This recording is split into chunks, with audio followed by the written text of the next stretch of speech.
Desde que a gente começou a falar desse assunto aqui no Entre Nós, alguns ouvintes mandaram mensagem para a gente de que a gente está noticiando ataques israelenses contra o Líbano e não noticiando ataques do Hezbollah contra o território israelense.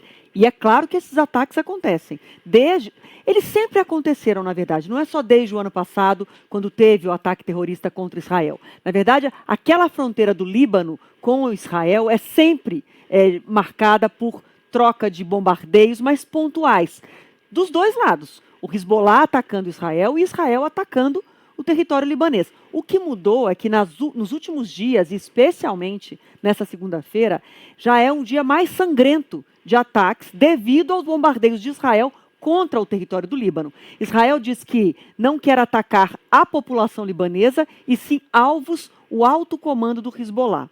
Mas o fato é que são bombardeios muito mais intensos, como a gente trouxe aqui o dado, 274 mortes confirmadas pelo Ministério da Saúde do Líbano e mais de 1.000 feridos. Para entender essa complexa situação dessa relação Líbano-Israel com o Hezbollah, que é uma milícia armada com muito mais poder de fogo do que o próprio exército israelense, a gente recebe agora aqui no Entre Nós a Natália Kalfá, que é professora e pesquisadora de política internacional, especializada em Oriente Médio, conhece bastante a história desse confronto, desse conflito histórico.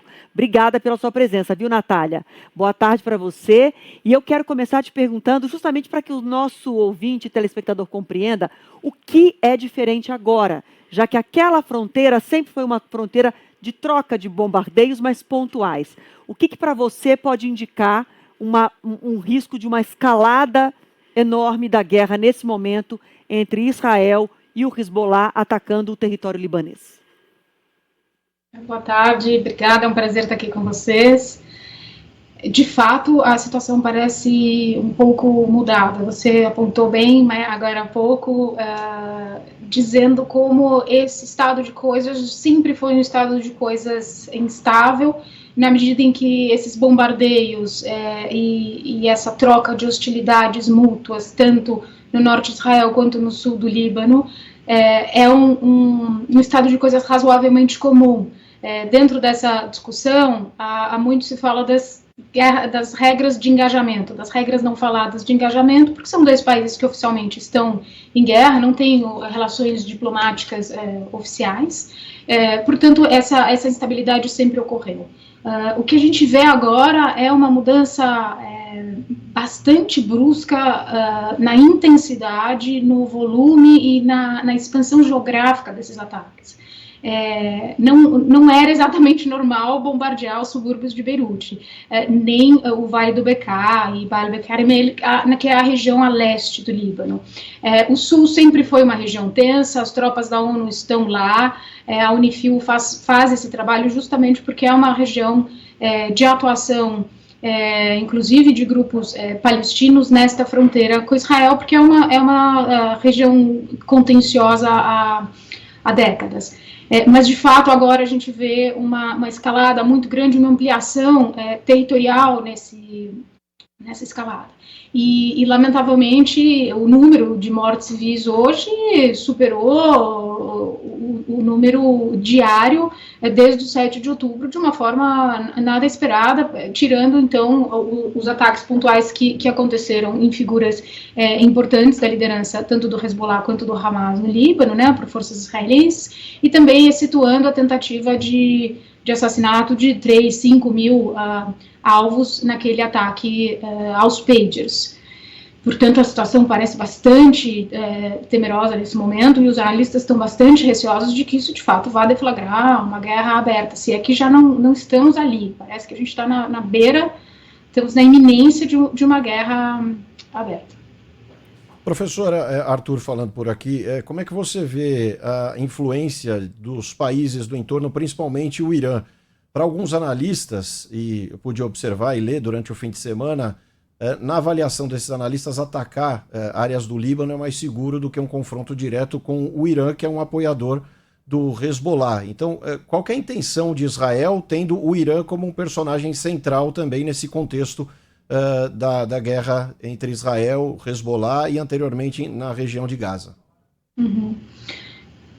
A participação do Irã, bom, em primeiro lugar, sempre há ressalva. Então, o Hezbollah é apoiado pelo Irã e sempre isso é feito. De fato, o Hezbollah faz parte, junto com o Hamas, do que a gente chama de eixo da resistência, ou o crescente xiita ali, que faz parte dos aliados iranianos, Síria, al-Hashd no Iraque, Hezbollah, Iêmen, os Houthis no Iêmen. Então, essa é digamos, uma coalizão de atores estatais e não estatais que se colocam em oposição a um projeto para a região, que é um projeto, essencialmente, esse projeto da resistência anti-ocidental e anti-sionista.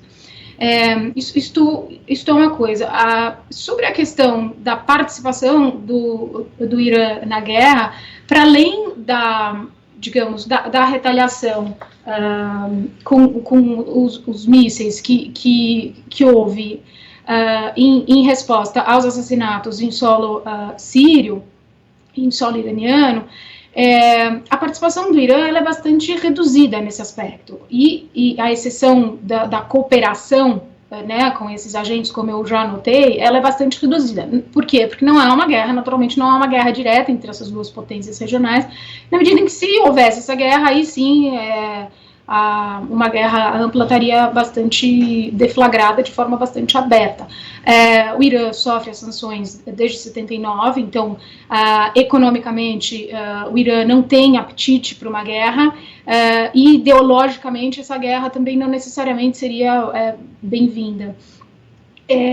O que nós vemos nesse momento é uma tentativa de todas dessas lideranças de conter em alguma medida que a guerra se expanda para além dessa fronteira Gaza, sul do Líbano. Não sei se esses agentes vão conseguir manter essa restrição, mas, claro, se a participação iraniana acontecer, ela vai ser uma participação que vai gerar muito mais instabilidade. Apesar de não ser do interesse do Irã entrar nessa guerra de forma direta, além dessa participação indireta, e nem penso que seja interesse do governo israelense, ou não deveria ser, envolver o Irã nessa guerra, na medida em que aí seriam 3 ou 4 frontes que Israel estaria combatendo nesse momento, e isso não sei se há apetite nem fôlego, tanto da sociedade civil israelense, nem do corpo militar israelense, para combater nesse terceiro fronte, e aí a gente estaria falando de um arsenal. Como vocês apontaram, o arsenal do Hezbollah é maior que o arsenal do Hamas, e o arsenal iraniano é maior que os dois. Portanto, a gente está falando de um Estado nacional, com um exército bem estabelecido, então a presença desse ator, se a gente fizesse a conjectura, levaria a guerra para um outro patamar. Não vejo sendo interesse do governo iraniano nesse momento, mas podemos considerar esse cenário como você fez agora. Professor, entendo então que você considera que nesse momento o mais provável é que o Hezbollah continue sendo alimentado financeiramente e com armamentos pelo Irã, mas sem uma entrada direta na guerra, o que poderia agravar muito. Agora, perguntando sobre o potencial bélico do Hezbollah e também sobre a questão política. Há alguns anos eu estive no Líbano e me impressionou que, embora Israel considere o Hezbollah uma milícia armada, um grupo terrorista, e o Hezbollah no momento não estivesse dentro do parlamento libanês, já foi um partido reconhecido, hoje me parece que já não é essa a situação política lá, e o Hezbollah não tem essa atuação política oficial, mas de qualquer forma, eu me lembro de andar pelo Líbano, em algumas regiões no sul, mas também em outras regiões, justamente no Vale do Bekaa, que agora foi bombardeado hoje, e os guias, as pessoas que me acompanhavam, falaram, olha, as bandeiras do Hezbollah, olha, a área do Hezbollah. Então, assim, é um convívio muito pacífico com um grupo que é considerado um grupo terrorista e uma milícia armada com um potencial bélico gigantesco. Então, a minha pergunta é, politicamente, como o Líbano fica agora? Com o Hezbollah tendo potencial de resposta, de ataque, o território libanês sendo atacado, mas o Líbano é um país que nesse momento não tem condições financeiras, exército com poder de responder. Como é que fica a situação política desse convívio com o Hezbollah, que todo mundo sabe onde está, que reconhece a bandeira, que reconhece a atuação, como é que fica? Então, se você me permitir uma correção, o Hezbollah participa do governo legislativo desde 92, e a partir de 2005 ele passa a participar do executivo, portanto, compondo o Conselho de Ministros, o gabinete, que seriam as pastas ministeriais. E ainda hoje, o Hezbollah mantém essa proporção de 12% a 15% entre legislativo e executivo. Portanto, é uma participação razoavelmente estável ao longo do ano. Ela cresce somente através das coligações que o Hezbollah faz. Mas o número de assentos do partido, exclusivamente Hezbollah, e não em coalizão com a Amal, com o Movimento Patriótico Livre, com Marada e com o Tashnag armênio, tirando essa coalizão, ele tem uma participação realmente pequena, de 12% a 15%. Hoje, o Hezbollah faz parte da oposição, há, de fato, uma grande dificuldade no trato executivo e legislativo no Líbano, porque o Líbano é um país que tem uma divisão confessional muito complexa e que garante os cargos para diferentes religiões e para diferentes representações políticas dessas religiões e, portanto, diferentes forças têm poder de veto no Líbano e isso gera muita instabilidade, gera muita paralisia institucional. Isto é um fato. O Hezbollah e os outros atores são responsáveis por esta paralisia na medida em que todos jogam esse jogo de quererem garantir os seus interesses, vetarem o que lhe interessa para vetar e assim por diante. Quanto ao Estado, de fato, o exército libanês poderia ser mais forte, não é? Não é à toa que os Estados Unidos envia a ajuda financeira para o exército libanês no sentido de fortalecer a sua capacidade militar e, portanto, digamos, propor uma alternativa ao armamento.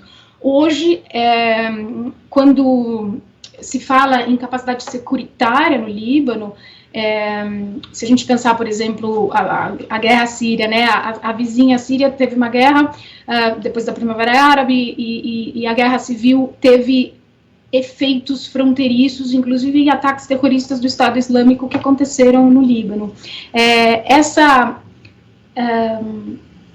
Esse tampão que foi possível ser feito no Líbano e o fato do Estado Islâmico, por exemplo, não ter entrado no Líbano foi basicamente uma ação conjunta entre Hezbollah e o exército libanês. Portanto, quando a gente olha a realidade libanesa um pouco mais detalhadamente, a gente vê que sim, há essa acusação que você menciona do terrorismo, do Hezbollah ser um Estado dentro de um Estado, ou dessa percepção de que o Hezbollah é o grande culpado por todas as mazelas no Líbano, mas a verdade é que o jogo legislativo, executivo, ele não acontece sem a presença do Hezbollah, e nem essa defesa securitária ou das fronteiras do país. Portanto, é quase que um jogo combinado, não é, entre o governo, entre o exército, que faz parte dessa presença. Agora, isso não quer dizer que toda a população libanesa seja a favor do Hezbollah. De forma alguma. Há opositores, há quem não concorde que ele tenha que não haja um monopólio do uso legítimo da força, né, pelo Estado libanês. Então, há quem se oponha naturalmente ao Hezbollah no Líbano, mas ele faz parte desse jogo. Professora, com a experiência, né, de anos de estudo, a gente tem amanhã a abertura da Assembleia Geral da ONU, o presidente Lula, inclusive, como tradicionalmente acontece, o Brasil fará o primeiro discurso e com certeza esse conflito deve estar em discursos, em reuniões, e a gente discute já, não agora, mas de há alguns anos, o poder de influência do Conselho de Segurança da ONU, das Nações Unidas como um todo, para tentar mediar a paz em conflitos como esse, e a história recente tem mostrado que nós temos um insucesso, né, do poder de influência. Inclusive o governo Biden tentou influenciar em Gaza, pedindo um cessar-fogo que não aconteceu, pelo menos não como a opinião pública gostaria, a comunidade internacional. Com a Assembleia da ONU começando amanhã oficialmente, né, nós já temos as reuniões paralelas, você vê alguma possibilidade de algum tipo de influência para que tenhamos, pelo menos, minimizar um pouco a situação dos civis que têm sofrido não só em Gaza, mas também nos bombardeios, em Israel também, né? Porque Israel também, a população lá acaba sendo alvo de mísseis desses grupos e também do Líbano, agora em mais um fronte de batalha. Veja, nós estamos aí quase batendo um ano de tentativas diplomáticas frustradas. Elas são, sem dúvidas, fundamentais. A resolução pelo cessar-fogo foi uma tentativa demorada, mas finalmente alcançada, mas ela teve também pouco efeito. As tratativas para entrada de humanitárias também foram, vez atrás de vez, frustradas. Então, ainda que o direito internacional e a diplomacia sejam as armas mais fundamentais nesse momento para que a gente possa alcançar uma solução não só momentânea, e uma paralisia momentânea, né, dessas hostilidades, mas sobretudo uma solução permanente para o conflito, parece que esse instrumental e essas ferramentas estão cada vez mais esvaziadas. Não à toa, o próprio discurso do presidente Lula mencionou em tom crítico, não é, a esses instrumentos multilaterais, em tom crítico a como a gente precisa dos instrumentos da ONU, mas vez atrás de vez nos parece que essas resoluções são bastante débeis. A resolução 242, por exemplo, é uma resolução que condena a ocupação israelense dos territórios palestinos que aconteceu em 67, e até hoje a resolução 242 e a 338 que a reforça são resoluções que não são implementadas. Então, elas são fundamentais, elas são necessárias, não há solução para o conflito sem essa movimentação, mas elas parecem cada vez mais, isso parece cada vez mais impotente para os analistas e também, imagino, para aqueles que fazem os esforços para tentar um consenso nos canais de política exterior. O que nós sabemos nesse momento é que a solução não é militar. Então, como olhamos o cenário agora, parece que a escalada israelense sobre o Líbano só vai aumentar. E em retaliação do Hezbollah também, porque o secretário-geral do Hezbollah, o Hassan Nasrallah, foi bastante eloquente e disse: nossa estratégia não irá mudar enquanto não houver um cessar-fogo em Gaza. Então, mas a solução não é militar. A solução vai ter que ser diplomática, e ela vai ter que ser através do direito internacional. Quando ela vai chegar, não sabemos. Eu quero agradecer muito sua participação. Quando ela vai chegar é impossível saber, porque de fato a gente está naquela região há quanto tempo? Esperando que haja uma saída negociada, uma saída, por exemplo, de 2 estados, no caso da Palestina, uma saída de negociação entre Líbano e Israel, e ela ainda não veio. Mas foi muito bom te ouvir, viu, professora, para entender uma realidade que é muito complexa. Obrigada demais, nós ouvimos Natália Kalfá, professora especialista no Oriente Médio. Queremos contar sempre com a sua presença aqui para a gente compreender melhor o assunto. Obrigada, com prazer. Boa tarde. Boa tarde. Você também.